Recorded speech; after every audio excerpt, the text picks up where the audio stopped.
It's such a tragedy, and it's so unnecessary. America was the most literate society on the planet before this innovation. I want to go back to something that you talked about just a little while ago, and you were talking about phonics versus other methods of teaching reading. And you literally just like blew by that really quickly. Talk about that a little bit, because I know that's something that you've studied, and I've never actually heard anyone. I mean, I know the difference between the two, but how has that played into what's happening today? Yeah, I'll try to condense it into as quick a time as possible. It's such a huge subject, but it's such an important subject. And I'm so glad you asked, Yvette, because I know there's a lot of homeschool moms out there right now who are thinking about this exact thing. And I know how hard it is, because my wife and I, me knowing all this, I had the chance to work with Sam Blumenfeld, who was banging the drums on this for 60 years.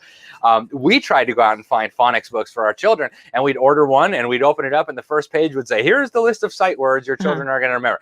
Oh my goodness, kick me in the face, please. Really? And so I'll try to boil it down quick. So there's two basic ways today of teaching reading. And there's some variations on those, but for simplicity's sake, let's just call it two. There's the Phonics Method, which has been used from the time we had our written alphabet, right? From going back clear to the Phoenicians. It was an incredible development in human ingenuity. Instead of having symbols represent words or ideas, we had symbols that represented sounds. And so a P makes a P sound, and an O makes a sound, and a P is a P sound, and so that spells pop, right? That's very, very simple. That's phonics. Each symbol represents one or more sounds. You blend those together, and then you can decipher any word that you might come across. I mean, it could just be any combination of symbols, and you can sound that out and understand what it's supposed to mean, assuming it has meaning. Right. The other basic way of teaching reading, which is used all over the United States today, is the whole word method. And, it's got such a bad smell. They started coming up with new disguises for it. They call it the sight word method and the look say method. And now they've got whole language. They introduced some, caveats and stuff to try to conceal the craziness. But the heart of this one is you treat the words as symbols themselves. And of course, words are not symbols. Words are collections of symbols that you can sound out to determine what that word means. And so, the history of this is really instructive. I mean, I don't want to give any bad feelings toward the people who developed this. They were actually good Christians who had the best of intentions. The guy was called Reverend Golodet. He was running an asylum for, they called it the deaf and the dumb back then in Connecticut. And what he said was, well, we can't teach a deaf child how to sound out a word, because you can't teach a deaf child what the symbol corresponds with in terms of sounds. So what if, and he got this idea from some French monastery where they had been trying this out on deaf and mute children. So what if we teach the children to memorize entire words as if the word itself were a symbol? So take the word cat as an example. If you were teaching it phonetically, you would say a C is a K, an A is a and a T is a T. And so the child could then read that by deciphering what each of those symbols stands for. So the Golodet's method, and he actually created a primer for this in early America, was let's teach the children how to decipher cat just from the symbol. So C-A-T, you don't decipher that as a C, an A, and a T. That just, when you see the squiggly lines like that, that means cat. And you can memorize those. And what he figured out was really smart kids could memorize hundreds, and really, really smart kids could maybe even memorize thousands of words that way. And so if you're a deaf child and you've never been able to access the written word because you can't hear sounds, that is an enormous leap forward in terms of being able to communicate with the world. It was a great development. But then Horace Mann, our favorite from just a moment ago, he said, hey, why don't we try this in the public schools that I've created in Boston? And they did. And it only took a few years for the quackery to be exposed. I've actually got a book behind me.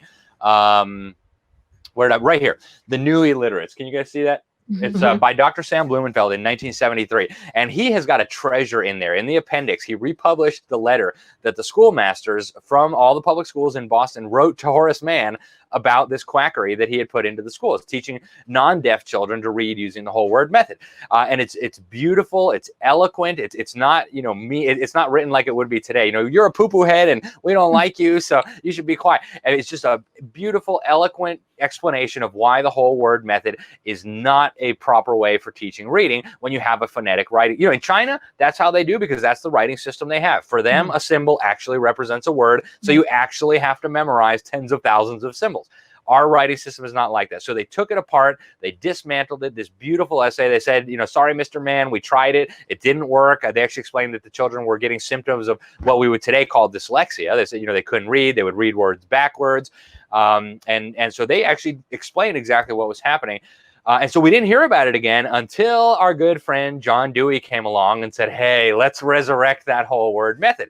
And he tried it out in that experimental school that the Rockefellers funded. Actually, the kids graduated illiterate. They couldn't read properly. And John Dewey thought, hey, this will be perfect. Let's create some reading primers. And he did. He created the Dick and Jane series, which, a lot of our parents and our grandparents use. See, spot, run, run, spot, run. This is just teaching the children to memorize the whole word. And now in America, now there's still a lot of rogue teachers who will defy the Common Core standards and who will use only phonics. But if the administration figures out, if the school board figures out, if the state superintendent figures out, there's going to be a big problem. So, a lot of parents now have figured this out. So they teach their children to read using phonics before they send them to school. And, after you know how to read using phonics, all the sight words in the world are not going to hurt you. But it's such a tragedy, and it's so unnecessary. America was the most literate society on the planet before this innovation came about. I mean, if you look at the literacy data we have from the early 1800s, I mean, there was one guy, DuPont de Nemours, he did a study of literacy in the United States in 1812. He said not more than 4 in 1,000 young people were unable to read and write even legibly, he said. Wow. Okay. If you look at the reading statistics from the government today, they will tell you that most of our children today are below basic proficiency. We have tens of millions, maybe 100 million, maybe more, who are functionally illiterate. Some parts of Washington, D.C., half the population is functionally illiterate. And the reason why is very simple. They were taught to memorize words rather than to sound out the words. And so what they do under Common Core now, they say, well, first we're going to do the sight words, then we'll sprinkle in a little bit of phonics after you've already built that faulty reflex in your brain. And so that really does enormous, devastating damage to the children. And that's why so many children today, I think Satan probably just thought this was brilliant. Hey, if they can't read the Bible. That's right. For sure. And they can't go to the library. They can't educate themselves. They won't know their history. They won't be able to read their Constitution. This is positively brilliant. And that brings us to today. So that's so good. So, and I also think I'm a previous teacher, so I went through the whole indoctrination of college on how to teach kids. And granted, we learned how to teach them phonetically, but then we had the Fry sight word list that was thrown in. And however, I always thought it was interesting. You just hit it. If you're only doing sight words, you tend to do sight words that are applicable to your culture and to your time period, which means so many words from the Bible or the Constitution or history, those aren't words that we necessarily see so much anymore. And so you're not going to be able to read those things. So it in one sense was brilliant for those people to come up with that if they want an illiterate generation.